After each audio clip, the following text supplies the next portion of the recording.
What's up, people of the internet? My name is JJ Lingaria. I'm a student at University at Buffalo, and for my final English project, we were tasked to make a multimodal project on something that we've been working on all semester. And for me, that was make a video talking about NIL, name, image, and likeness, and its impact within the scene of college sports and college sports as a whole.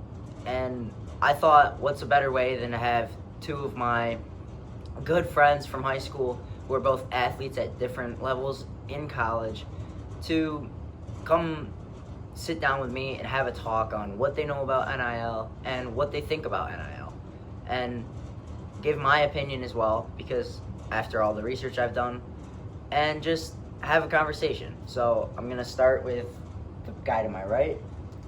My name is Joey Mullen. I'm an education major at St. John Fisher, and I play Division III soccer. Hi, I'm Leo Clark. I run Division I cross country and track at Binghamton University and study business administration. Yep. And then, so, Joey, I'm going to start with you. What do you know about NIL, if you do know anything about NIL? Honestly, it's not really common at St. John Fisher, so nobody has an NIL deal. We don't really know a lot about it. Okay. And then Leo? I have several teammates with NIL deals. Usually they're not the big deals. I mean, most of what you think of when you think of NIL, you're thinking of big schools, right? You're thinking of Oregon, Texas, any of those bigger schools. That's what you're really thinking when you're thinking NIL. But there is smaller NIL deals, especially at colleges like Binghamton, where there's smaller D1 colleges. So I do have several people on my team who have NIL deals, but mostly that's like sponsorship. Like they might give like $1,000 and then you get a discount on their items and stuff like that. So it definitely is a part of my experience, but not a huge part. All right, that's nice to hear. So basically, what NIL is as a whole is a way for college athletes to make money through sponsorships, through endorsement deals, and through ads. What NIL stands for is name, image, and likeness. So before, I believe it was 2021 or 2020, the NCAA did not allow their athletes to make money off of their name, image, or likeness. And if they did, because NCAA said you had to be an amateur within your sport, you could not make any money. So if you did make any money, say off of a YouTube video, off of any ads, you were counted as a pro and therefore had your NCAA eligibility taken away. Now, since 2021, college athletes are now allowed to make money off of their name, image, and likeness, and saying that they're still amateurs and are allowed to compete within the NCAA guidelines. But there's kind of a gray area. So when NIL was created, the NCAA set parameters saying, A, it's strictly business deals like ads, sponsorships, and endorsement deals like that. And B, which I believe was the biggest part, colleges are not allowed to pay a student for their play or pay for play kind of deal like seen in pro sports, which comes down to the main issue that I believe. NIL has been used in the way that college sports and the NCAA did not want. So they have colleges like Texas, for example, in their football program, spent $40 million last year on their roster. And other schools, I believe Michigan is paying Bryce Underwood close to $10 million in over his 4 years of NCAA eligibility, which he may not even take. So, but you've heard here, Joey as a Division III athlete and Leo as a Division I athlete, both at smaller schools, do kind of know what NIL is. And I wanted to touch on that. So with Leo first, you said that you've seen your teammates and seen people with NIL deals, but you said they were smaller. Yeah. So if you kind of want to touch on that, like... Yeah, for sure. Yeah. All right, so yeah, I mean, several of the older teammates, I mean, I had there was a teammate last year who made it to NCAA's. His name is Marcus Johnson. I believe he had a deal with Noon, the drink company. It was like an electrolyte drink company. So he had an NIL deal with them, and they sponsored him. But mostly in what I hear about through NIL is the roster cuts, especially within running. That's the biggest concern, because when it comes to running, there's not much money in it, right? You're not going to get much money for running in college. There's not much money to give out. So when it comes to running in college, the bigger deal is the roster cuts. Through NIL, if you opted into the NIL deal through the NCAA, you had to have a smaller roster. I think they shrank the roster by quite a bit for a lot of the larger teams, which means that it made it much harder to make it to a Division I team, especially like the larger, better teams. Thankfully, Binghamton opted out of that, so we have not had to deal with the roster cuts or any of the NIL sponsorship or anything like that. So Binghamton, for the most part, has not changed, but I know a lot of schools that we face have faced huge roster cuts, which makes it infinitely harder to actually make it to the Division I level in running. All right, that's very interesting, because when you think of a team, you would think like big and like large numbers, but in Leo's case for NIL, they're cutting rosters, they're making rosters shorter, and basically hurting the chances of athletes to make it to that Division I level if their school or their team is affiliated with an NIL deal or anything like that. So that was actually really cool to hear, Leo. Joey, you said you don't really know much about NIL, and especially at the Division III level. I do know that it is less common at the Division III level to have big NIL deals like the ones that you think you know and the ones that you've seen. But I have seen many Division III athletes with small NIL deals, especially with sports companies and almost like mom and pop shops or smaller deals like that. So in the Division III level, it's a lot less common, and like it's very small chances that you're gonna have a pay for play situation. But at the Division I level, especially at bigger schools like Leo touched on, Oregon, Texas, or for running and for football like Ohio State, Michigan, Texas, those big schools, you're gonna have teams spending $10+ million, and like I feel like that's just ruining college sports as a whole. And it really is, it just boils down to the point of, do we want our athletes to get paid like that, like as a contract by the schools, by the collectives that the schools are technically not allowed to be in contact with because of the rules of NIL? Or do we just want to say, screw it, these athletes are amateurs, but we're going to treat them like they're pros, so we're going to sign them to pro level deals. We're going to sign them to deals like that. So, Joey, what do you think of that? Honestly, in my personal opinion, if the schools are offering this much money to the kids, I mean, they go through a lot of struggles. There's a lot of things that kids go through that not a lot of people understand. If they're going to get that bag, I mean, they should get it. Yep, and I agree with that. Kind of, because the way NIL was structured is that, yes, it was a way for student athletes to make money, and I do believe that for a long time, especially if anyone has ever heard of Johnny Manziel, he was one of the biggest proponents for what I believe NIL is now, because if you've seen, he was in hotels signing footballs and signing jerseys to be sold and tweeting while he was getting paid for tweets, which literally is what the definition of NIL is now. But if you look at what he was doing, 10+ years ago, he was literally doing what NIL was structured to do. Now the athletes are getting paid literally to just play football or play basketball or anything. And I feel like it's making college sports less competitive. As me and Leo were talking about this before we started the video, March Madness last year was all 1 seeds. Like, I know we did a bracket. There were no upsets. Like, 0. Like, 4 1 seeds made it to the Final Four, and a 1 seed won. So, like, I feel like it's making it less competitive. It's making it harder for these smaller schools to make a Cinderella run to be competitive with these big schools. Like, I know, like, so you have Tufts in your conference, right? So, or Yeah. in your division, and I know Tufts is a very well known Division III school, and I do know that I believe many of their athletes are probably have some pretty nice NIL deals for Division III. And coming from St. John Fisher, how do you feel like that competitive imbalance would like affect you guys? Yeah, I mean, we've had players transfer in the past 5 years all over.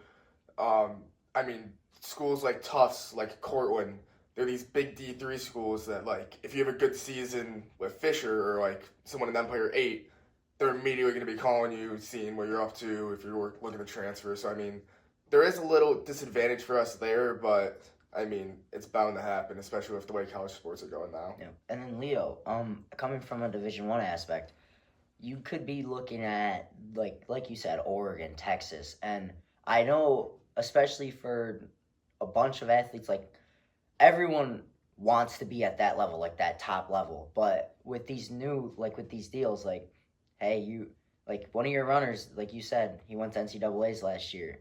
Oregon comes calling, hey, we'll pay you 400 grand if you come to Oregon. Like, No, I mean I have this is actually happening right now in my program. We have a thrower on my program. I won't mention his name, but he is currently in the process of transferring to either Texas or Penn State, over an NIL deal. He is he's incredibly good, very very good, and there's not really much you can do, right? Like it's not like Binghamton can really offer him more money. We don't have more money to offer him.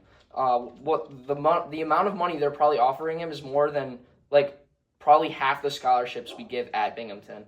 So it really makes it hard to compete with these larger schools when you just don't have the money and the resources that they have, especially when they're just allowed to do whatever they want. And really, I agree with JJ in that NIL in itself, in a perfect scenario, in a perfect world, I think NIL would be amazing, right? It doesn't make sense that a college athlete can't benefit off of their own success. I think they should totally be able to make money off of their name, right? Like that makes the most sense. But at the same time, it's also unfair that a larger school can pay an athlete to go to their school, which completely eliminates smaller schools that struggle to get these high tier athletes. So I think in a perfect scenario, in a perfect world, NIL would be great, but really it's been exploited and been used for the wrong ways in the wrong ways. Yep, I totally agree. And then I did want to share a story with you guys. So as I was doing my own research for my papers, I came across this story. It was Jaden Rashada.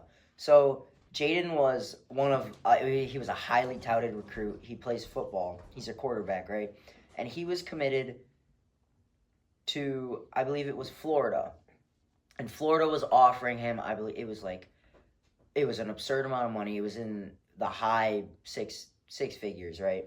So he commits there, right? They're offering him X amount of $1 million, okay? And so weeks go by, months go by, and it was a couple weeks before National Signing Day. They pulled his offer, right? So he's like, screw this. Why would I play for a team where I solely committed based off of the NIL deal, right? So weeks before National Signing Day, he's left commitmentless, right? He's wondering, like, where am I going to play college football if I'm going to play college football? And for how much money am I going to play college football? So USC came knocking. They offered him $400,000, it's still a lot of money, especially for an 18, 19-year-old. But, like, if you're talking about millions of dollars, you're talking life-changing money. Like, that is life-changing money to go play a college sport, and you just get it taken away from you weeks before you're almost signing your letter of intent. You're signing this is where I'm going to go spend my future. I mean, they kind of like the way that these collectives are acting. They're acting as God, and they're just taking offers, giving offers as they please, and leaving the athletes who are the most vulnerable people in the whole sports and athletic process. They're leaving them vulnerable, and they're leaving them scared and almost like without security. Like, I know both. I was at your signing days. I was with you guys. I was watching you guys sign your letters of intent. And it was like, how would you feel if a school offered you and then you were like, hell yeah, I'm coming to this school, and then a week before you have to sit in that gymnasium and sign your letter of intent, they say, you know what, we're going to go a different way and we're going to yank your offer. How would that make you feel? Yeah, I'm not gonna lie. It's definitely gonna be different from Division 3 versus Division 1, especially with scholarships. Because if I'm in Leo's shoes, in his perspective, Division 1, I have a scholarship, and they pull that away from me. That's gonna be so much different than me going to Division 3, and I have no scholarship. You're not allowed to get scholarships for soccer, for scholarship, or for D3 sports. So I'm gonna be like a little ticked, but it's not like playing soccer saves me money, like saves me some stuff. So I would still be mad, but not as mad as I'd assume Leo would be. Yeah, no, I feel like it would be a complete betrayal, right? I mean, you're really giving yourself to this school, committing yourself, right? You told the coach that, yes, I will go here if you give me this money. And by them pulling that back, it's like them they're backstabbing you basically, right? They're saying, yeah, we thought this would work, but really no. And I think in this scenario, in this story, I mean, I would be heartbroken, right? You're planning your future on this school. You have this money lined up for you that will literally put you will just put you out, like you can just live off of that for years and years, and then they just pull that like it's nothing, right? I mean, that's absurd, and I feel like that would be really awful. I mean, personally, if they pulled my offer weeks before I was supposed to sign and make it official, I don't really know if I'd be playing Division 1 sports at all. Yeah, no, that it's a big issue, and it comes down to, is the NCAA going to find a way to govern this? Because I don't know if you guys knew this, but the NCAA doesn't actually have one central body to govern NIL. They leave it up to the schools themselves sometimes, or the states that the schools play in, which basically means in the state of, say, Texas, you could say, yeah, go ahead, throw however much money you want at the kid. That's fine. Or in the state of New York, they might say, yeah, no, we're going to govern this really strictly. We're going to say you have this amount. You can't do this. You can't do that. I mean, I feel like there's an unfair balance there. You're going to have more kids, like higher recruits are going to want to go down to Texas where they can make millions of dollars. And New York, they're going to be like, why the hell would I go there? I can only make $500,000, right? So I feel like if the NCAA wants NIL to be successful and fair most of all, they need to make one central body of government to look and oversee every NIL deal that is being made and going through, because there are deals that are unfair, especially at that Division 1 level, where some kids are getting like straight up, like they're just not getting paid. Like Florida State basketball had 3 of their players just not get paid at all for their NIL deals. Like, that's just, it's not okay. You're promising money to these kids. They're taking the time out of their busy schedules to do this thing for you, or they're literally coming to your school for that money that you promised them, and you're just not paying them. And that, again, leaves the athlete vulnerable, and that's why the athletes are the most vulnerable in this situation.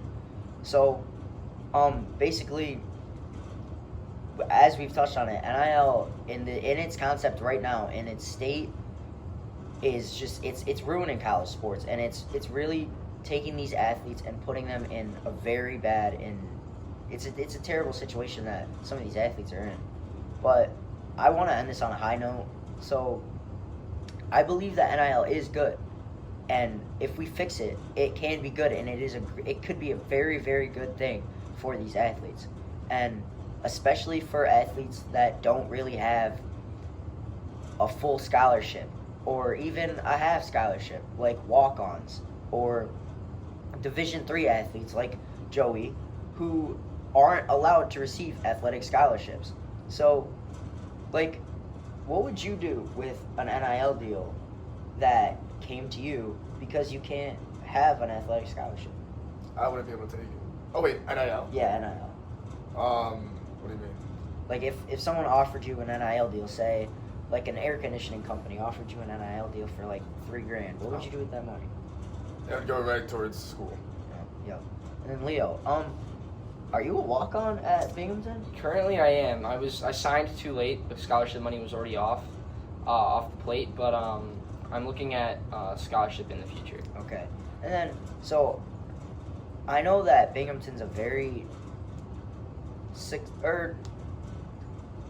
I've heard that they're very successful and they have a good program in running. So I'm assuming that they don't really just give out full scholarships to just everyone on the team. Yeah. So what would you do with an NIL deal? I mean, that would really be amazing. No matter what the amount of money it is. I mean, to be able to make money off of doing what I love, running, would really just be awesome, right? I mean, it's like the same thing as like you say you like biking and somebody offers to pay you to bike. It's really just getting paid to do what you love. So I think it would be really awesome. It would just be incredible. Yep.